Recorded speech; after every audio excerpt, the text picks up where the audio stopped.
Bonjour Bastien. Bonjour Gabriel. Voilà, nous nous retrouvons comme convenu aujourd'hui autour de ton expérience en 21 jours de processus pranique que tu as fait récemment. C'était en avril, cette année 2019. Comment ça s'est passé pour toi? Et dans un premier temps, peut-être de nous raconter qu'est-ce qui t'a amené à cette aventure de ne plus manger pendant 3 semaines. Qu'est-ce qui t'a amené à ça finalement? Alors, initialement, ce qui m'a amené à ça, c'était pouvoir accéder à un processus pour vivre le présent en pleine conscience. Et l'aspect aussi nourriture pranique va résonner beaucoup aussi, c'est-à-dire ne plus avoir à s'alimenter de nourriture physique. Donc c'était une approche qui m'intéressait. Donc c'était vraiment ces deux aspects-là. En fait, j'y suis venu assez progressivement, c'est-à-dire que l'année qui a précédé, j'avais fait un travail en Kundalini Yoga et en mémoire cellulaire. Et à la suite de ce processus-là, j'ai été amené à changer d'alimentation. C'est-à-dire que je ne mangeais plus de viande ni de poisson, je ne buvais plus de vin ni d'alcool. Donc voilà, j'avais basculé en fait sur une nourriture végane. Et à la suite de ça, j'ai reconnecté en fait avec des informations qui étaient en lien avec la nourriture pranique. Donc j'ai retrouvé un stage que tu proposais via des magazines de bien-être et puis sur Internet. Entre le Kundalini Yoga et donc l'univers du yoga et la nourriture pranique, pour toi, il y avait un lien, il y avait du sens à donner une continuité à ce yoga, Kundalini Yoga, avec l'approche spécifique, elle aussi, de la nourriture en conscience, pause alimentaire pranique. C'était dans la cohérence pour toi? Voilà, c'était complètement cohérent. Après, ça n'a pas été, je dirais, volontaire, en tout cas, de ma part, de me dire, ben oui, ça viendrait très bien en continuité. Ça s'est fait vraiment naturellement, c'est-à-dire que il m'est venu à l'esprit d'aller vers la nourriture pranique et puis de trouver en fait des stages qui proposent cette approche-là. Et c'est un petit peu naturellement, voilà, je regardais une vidéo sur Internet sur notre sujet, puis automatiquement derrière, il y a une autre vidéo qui s'est présentée et qui proposait un reportage que tu avais fait sur la nourriture pranique, là, sur une chaîne YouTube. Et voilà, à ce moment-là, j'ai ressenti dans mon corps que c'était vers ça que je devais aller. J'ai senti toutes mes cellules qui résonnaient et qui résonnaient de joie même d'aller vers ce stage-là. Il y a eu une résonance d'enthousiasme et oui, voilà, de joie en faveur de cette aventure. Complètement, ouais. Ouais. Comment ça s'est passé ta préparation concrètement pour préparer ta pause alimentaire? Alors en fait, ce qui s'est passé, c'est qu'à peu près 1 mois et demi avant la pause alimentaire, j'ai réduit les quantités d'aliments et puis le nombre de repas. C'est-à-dire que dans un premier temps, je mangeais moins. Et ensuite, à peu près au bout d'1 mois, j'étais à 2 repas par jour. Ouais. Et ce que j'avais fait aussi sur une période de 3 semaines, la première semaine, j'avais fait 1 jour de jeûne, la deuxième 2 jours, et puis la troisième 3 jours. Oui. Voilà, ça m'a permis de glisser vraiment assez facilement sur la période de 3 semaines de pause alimentaire, puisque à partir de là, les premiers jours de la pause alimentaire, et pendant 3 semaines, j'ai pas eu du tout d'envie de manger de nourriture physique, quoi. Ça veut dire que ta préparation s'est réalisée sur 3 semaines juste avant de te poser, d'être en Un mois et retraite? demi. Un mois et demi avant. Ouais, Donc ouais. tu faisais un cycle sur 3 semaines de une journée première semaine, 2 journées deuxième, 3 journées la troisième, et tu recommençais comme ça? Ah non, ça je l'ai fait une seule fois. Ah, une seule fois, d'accord. Ouais. D'accord. Donc il y a eu une préparation en faveur d'une réduction de la quantité. Est-ce que il y a eu une modification sur l'apport qualité, sur l'aspect qualité alimentaire? Alors ça avait eu lieu avant que je me lance dans le processus de pause alimentaire, avant que je sache que j'allais faire ce stage-là. Dès lors que j'avais terminé là, les cycles de Kundalini et de mémoire cellulaire, j'avais déjà basculé sur une qualité alimentaire différente, quoi. Je ne l'ai pas fait ça dans le cadre de la préparation de la pause alimentaire réellement, quoi. D'accord. Est-ce que dans cette préparation initiale, tu as perçu des changements, des modifications vers le mieux dans un domaine ou Ouais. l'autre. Oui, oui, complètement. En fait, alors, j'ai surtout ressenti à la fin des journées de jeûne que je faisais là, 1, 2 jours ou 3 jours. Alors ça s'est traduit la première fois par énormément de joie, en fait. C'était assez étonnant. C'est-à-dire que à la fin de la première journée de jeûne, j'avais une joie vraiment débordante. Et sur les deuxième et troisième jours, là, ce qui s'est passé, c'était un espace respiratoire qui s'était étendu. C'est-à-dire que je ressentais ma respiration beaucoup plus ample, euh, beaucoup plus importante. Et notamment après un entraînement d'apnée que j'avais réalisé, je me souviens toujours, j'avais l'impression que l'étendue de mes poumons pouvait être pratiquement infinie, quoi. C'était assez étonnant. Est-ce que tu pratiques l'apnée en activité sportive ou dans le cadre de ton activité professionnelle? Non, sportive. Sportivement En loisir. parlant, donc Voilà. tu es rodé à la pratique de la rétention de la respiration. Et ce que tu évoques dans l'idée que tu pouvais maintenir cette apnée de façon indéterminée, avec une sensation de bien-être, voire de joie, est corrélé forcément à une modification de l'état du niveau de conscience, de l'état de conscience, état modifié de conscience. Ça m'interpelle sur finalement ta démarche au sens large et par rapport au Kundalini Yoga et par rapport à la pause alimentaire pranique. Finalement, ton objectif, ta perspective, ta démarche avec toi-même au travers de tout ça, c'est quoi finalement? Ouais, c'est vivre le présent en conscience. Ouais, c'était vraiment ça qui était l'objectif avec lequel je me suis lancé dans la pause alimentaire. Je sentais qu'à ce moment-là, dans ma vie, c'était vers ça que je devais converger. Et toute la préparation qu'il y avait eu avant avec la mémoire cellulaire, Kundalini Yoga, ça avait déjà bien préparé le terrain. L'apnée aussi, l'apnée finalement, c'est une rétention de la respiration, mais ça permet de finalement mieux respirer après, hein. C'est assez contradictoire comme ça, mais réellement, moi, c'est ce qui se passe et c'est ce qui s'est amplifié même après la pause alimentaire. Je ressens vraiment que j'ai beaucoup plus d'amplitude et de sérénité dans ma respiration au présent. En fait, c'est vraiment une sensation de bien-être très agréable et accrue et qui s'est fait en combinaison, je pense, de l'apnée, de la pause alimentaire. Enfin, je le perçois vraiment comme ça maintenant. Ouais. Est-ce que ça veut dire qu'il faut entendre indirectement que tu avais peut-être constaté que le fait de manger altérait ta capacité à être présent au présent? Il y a un lien, ouais, je pense. Ouais, ouais. Il y a un lien parce que finalement, lorsque j'ai arrêté de manger, puis bon, je l'ai ressenti encore plus lors des 3 semaines de pause alimentaire, hein, ça permettait d'être beaucoup plus dans le présent, moins dans les pensées du futur, du passé, de ralentir aussi le rythme. Enfin, en tout cas, c'est ce que j'ai vécu moi, hein, de se poser dans l'instant présent. Ouais. Donc là, on aborde la pause alimentaire en tant que telle. Est-ce que pendant ces 21 jours, 3 semaines, il y a eu effectivement du mieux au-delà de ne plus être à ce point dans le passé ou dans le futur? Est-ce qu'il y a eu du mieux dans le fait de vivre mieux le présent, quand bien même pause alimentaire, quand bien même un petit peu dans la fatigue, la détoxination, un petit peu dans le ralentissement général? Est-ce que ça te permettait aussi d'être mieux ici et maintenant? Oui, oui, complètement. Ça s'est ressenti dès la première semaine, comme là, tu viens de l'évoquer. Moi, ce que j'ai ressenti, c'était quelque part ouais, une obligation de ralentir mon rythme de vie, de me poser, euh, parce qu'il y avait ce processus ouais, effectivement de détoxination qui avait lieu. Et ça m'a mené ouais, à ralentir mon rythme, mes pensées, à être beaucoup plus centré et ancré sur l'instant présent, quoi.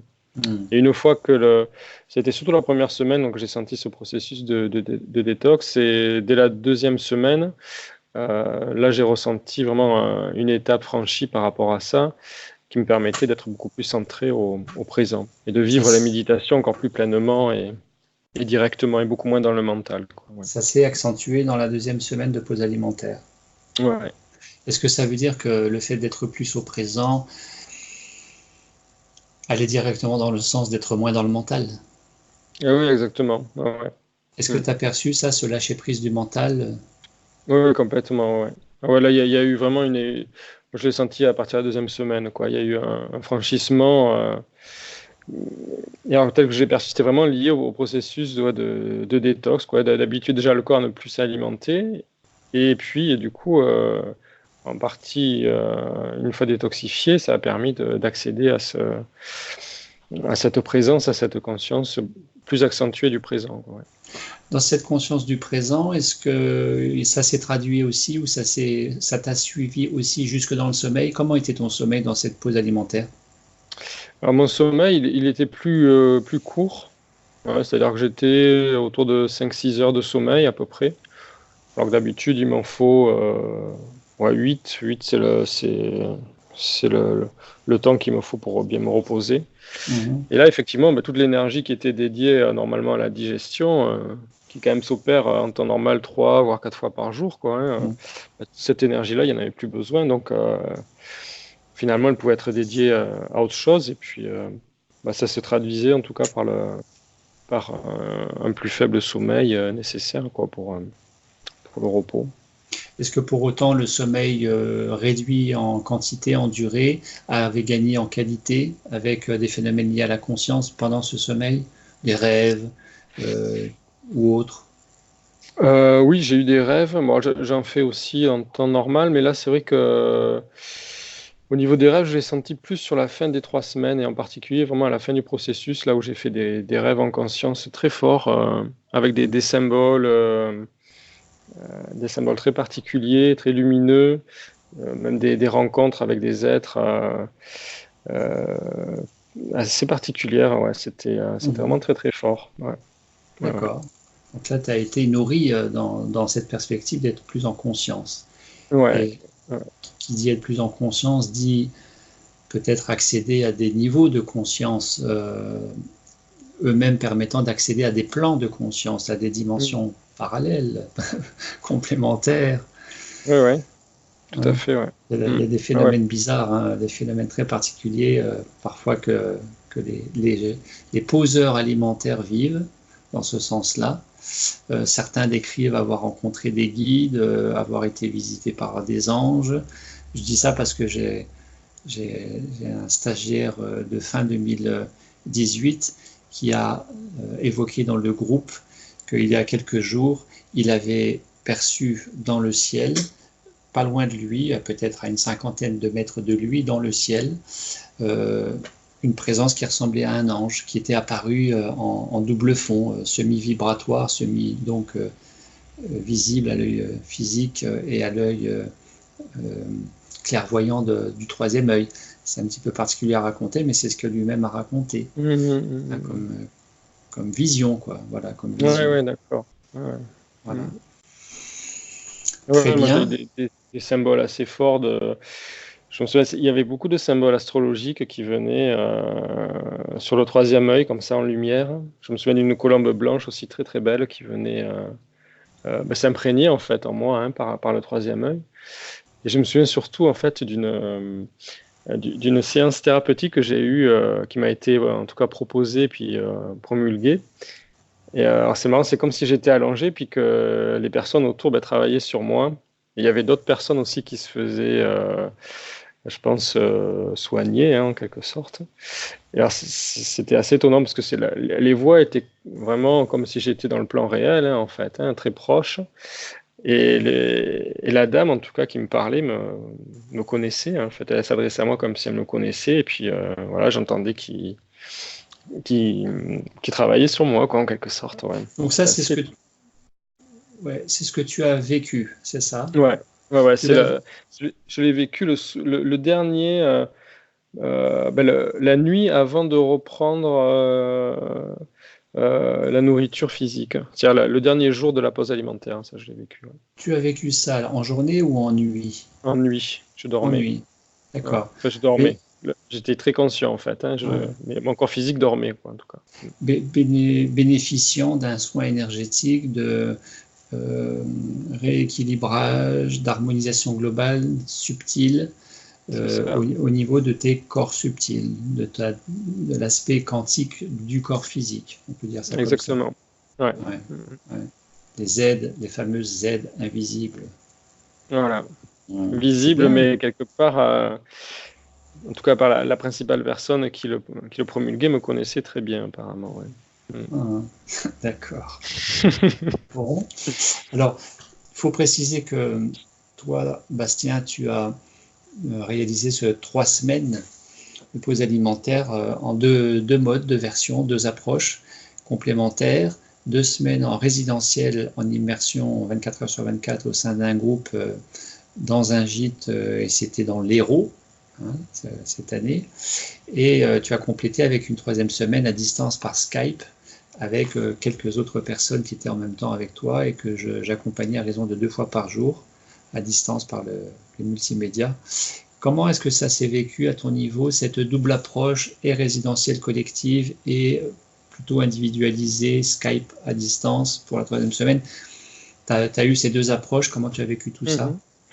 Moi, je les ai trouvées très complémentaires en fait. Le fait d'avoir réalisé 2 semaines en immersion en groupe, ça a permis vraiment d'aller en profondeur, donc sous ta guidance et puis avec la bienveillance de l'ensemble du groupe dans ce processus-là, et d'avoir vécu la 3e semaine chez moi à distance, donc en Skype, avec à peu près 8 personnes, je crois qu'on était du groupe, et toi.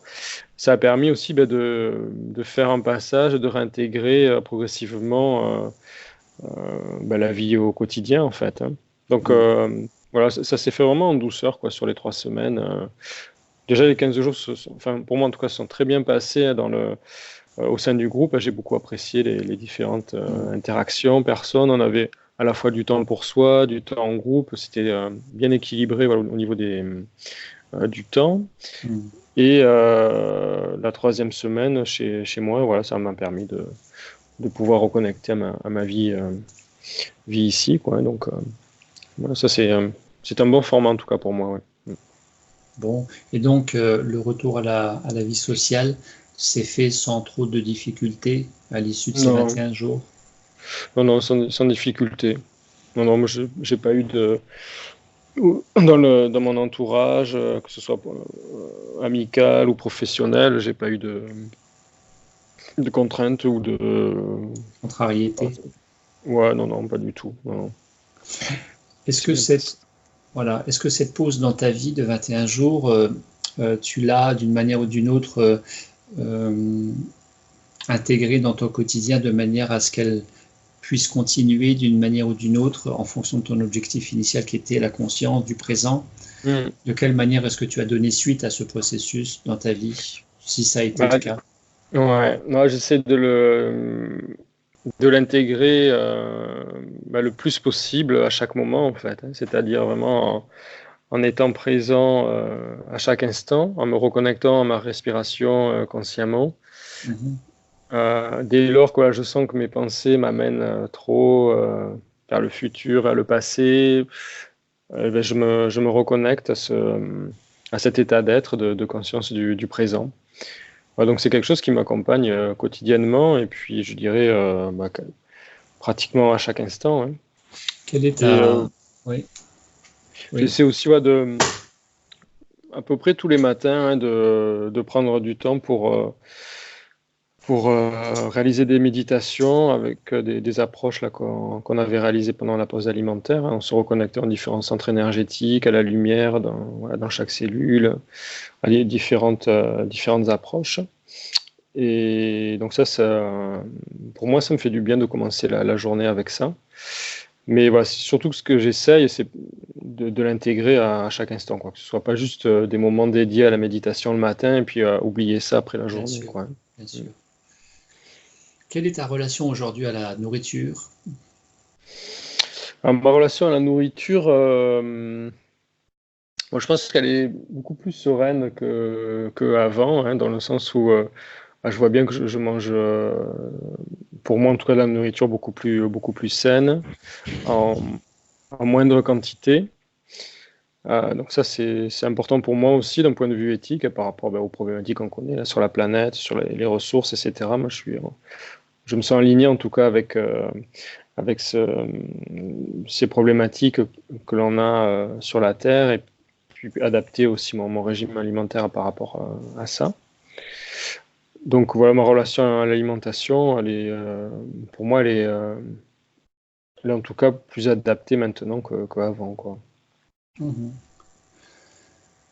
Dans le sens où tu as gardé un rapport qui plus est plus conscient aujourd'hui, à une relation plus légère, quantité-qualité, on peut dire ça? Oui, voilà, on peut dire ça, ouais. Ouais. D'accord. Fondamentalement, se rapprochant du végétal, du naturel, Végétal, voilà, exactement. c'est ça? Ouais. D'accord. Ce qui n'a pas toujours été le cas, j'imagine, dans ta vie, comme la plupart d'entre nous. Exactement. Non, je peux pas. Que ce soit de l'enfance à l'adolescence, à l'adulte.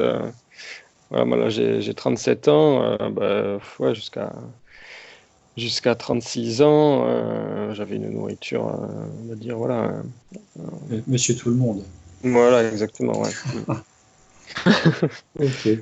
Et puis voilà, Bon. même j'aimais bien découvrir le vin, etc. Donc voilà, je buvais aussi de l'alcool, Ouais. pas en grande quantité, hein, mais voilà, pour apprécier la diversité du vin. Et puis bon, maintenant, c'est quelque chose qui me parle plus du tout, quoi. Je peux plus boire d'alcool tel qu'il soit, quoi, ouais.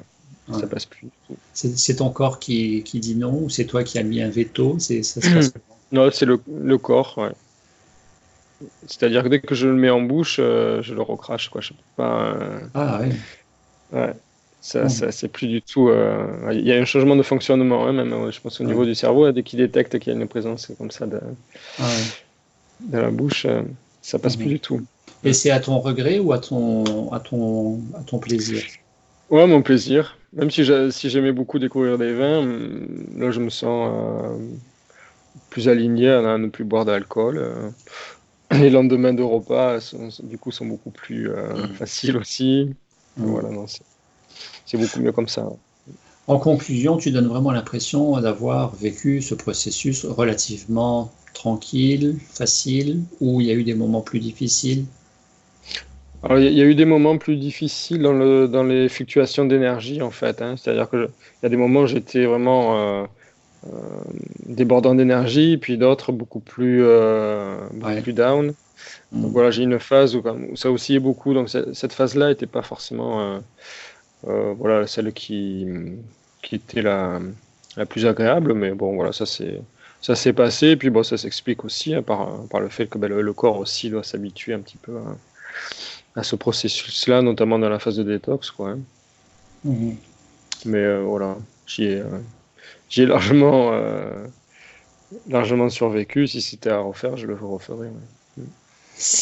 Et justement, est-ce que, si c'était à refaire, mais est-ce que peut-être tu l'envisagerais sous une forme ou une autre? Est-ce que tu gardes par exemple le principe bon pour l'équilibre et la santé de faire une pause régulière avec toi-même et alimentairement parlant? Est-ce que tu maintiens une journée par semaine, une journée tous les 15 jours? Est-ce que tu gardes cette bonne pratique de te poser alimentairement ou pas? Ouais. Alors pour l'instant, ça, je l'ai pas refait, mais je compte le remettre en place, ouais. Ouais. Là, voilà, ça fait maintenant 3 mois et demi, ouais, que j'ai terminé la pause alimentaire. Donc voilà, bon, là, je m'étais réalimenté, hein, pour Mm. reprendre aussi un petit peu de poids. Mais à partir de maintenant, là où mon poids s'est restabilisé à l'initial, hein, là, je Mhm. compte justement, ouais, reprendre ces journées de pause alimentaire. Ouais. Ouais, parce Mhm. que je ressentais à chaque fois vraiment un bénéfice à la fois sur le corps et puis sur l'esprit, en fait, hein. La joie aussi que ça générait, enfin, c'était vraiment quelque chose de très particulier, très agréable, quoi. Mm. Pour ça, J'allais te, effectivement, ouais. j'allais te demander, en prenant le plus de hauteur possible, comment tu verrais, pour parler le plus succinctement parlant, pour résumer le plus court possible de ce processus, comment tu verrais ce processus en prenant le plus d'auteur et si quelqu'un qui ne connaît absolument pas te demande ce que c'est, qu'est-ce que tu dirais pour aller à l'essentiel et de plus juste avec ce que tu as vécu toi personnellement, tu dirais que ça serait plutôt quoi? En conscience du présent. Mhm. Là, plutôt quelque chose qui t'a été bénéfique, favorable. Exactement, voilà, sur vivre l'instant présent, vivre simplement, quoi, en fait. Qu'est-ce que tu pourrais, s'il y avait une suggestion, j'aime pas parler de conseils parce qu'on n'est pas à la place des gens, mais s'il y a eu quelque chose de ton expérience que tu pourrais suggérer aux personnes qui vont t'écouter dans ton témoignage, qu'est-ce que tu pourrais leur suggérer si elles te demandaient si c'est bien pour elles de faire aussi ce processus, cette pause dans leur vie? Qu'est-ce que tu dirais? Il y a deux mots qui me viennent. Le premier, c'est confiance, et l'autre, lâcher prise. Parce que c'est vrai que c'est quelque chose, un processus qui peut paraître assez atypique, auquel on n'a pas l'habitude. On peut se dire, arrêter de manger pendant 3 semaines, c'est quand même assez conséquent. Ouais. Voilà, on peut avoir peut-être certaines peurs, etc. Bon, moi, les deux aspects qui me viennent à l'esprit, c'est ça, c'est la confiance dans ce processus-là et le lâcher prise. C'est-à-dire, voilà, s'il y a des peurs, s'il y a des doutes, y aller, parce que ça s'est très bien passé. Et je vois pour l'ensemble des personnes qui étaient là, tout le monde en est ressorti vivant. Donc, il y a pas de...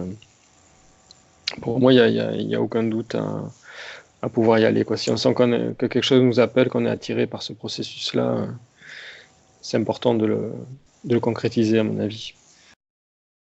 Non seulement, comme tu dis, tu es ressorti vivant, mais j'avais envie même de préciser, si tu es d'accord avec moi, que tu es ressorti comme la plupart, encore plus vivant qu'avant. Ouais, c'est ça. Parce qu'on pourrait aussi discuter sur qu'est-ce que être vivant. Ouais. C'est ça, mais pour moi, en fait, ce que j'évoquais tout à l'heure, la conscience du présent, c'est être vivant, quoi. C'est être donc encore plus vivant qu'on en était avant, quoi. Ah oui, voilà. Bon, très bien. Est-ce que tu souhaitais rajouter quelque chose?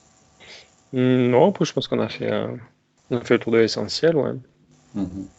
Est-ce que dans ta vie personnelle, professionnelle, familiale, sportive, enfin je ne sais pas, est-ce que en termes d'avancée avec tes projets, est-ce que cette pause dans ta vie t'a permis peut-être de clarifier, de booster, de générer des potentiels, de libérer certains blocages au sens large? Quel a été peut-être l'effet coachant pour toi dans ta vie, dans ta dynamique, dans ton déploiement au regard de projets, d'objectifs? Est-ce que ça a eu aussi un impact à ce niveau-là pour toi?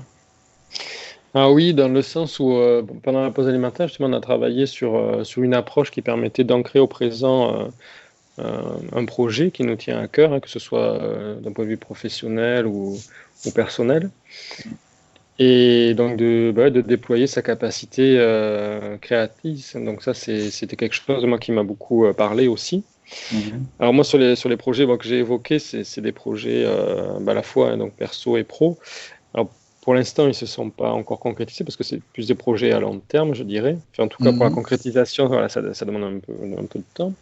Mais en tout cas, c'est des projets que j'avais, avant de faire la pause alimentaire, donc j'avais déjà un petit peu initié. Et donc là, avec la pause alimentaire et le processus que tu nous as proposé, là, ça a permis de renforcer, de booster cet aspect-là. Et donc depuis, les choses continuent à bien se mettre en place, hein, pour ces deux projets-là, quoi, hein. Je vois très concrètement les événements qui se passent, qui vont dans le sens de ces projets-là. Donc ça se construit, je dirais, sereinement et puis de façon assez fluide, en fait, hein, vers la concrétisation de ces projets. Eh bien, Bastien, un grand merci pour le temps que tu auras pris à nous partager tout ça. Merci à toi. Qu'est-ce qu'on peut te souhaiter sinon une bonne poursuite dans ta lancée et une pleine réalisation, donc si j'ai bien compris, toi te concernant, de la conscience au présent. Ouais, exactement, c'est parfait. Bien, merci à toi. Merci. Au revoir. Au revoir.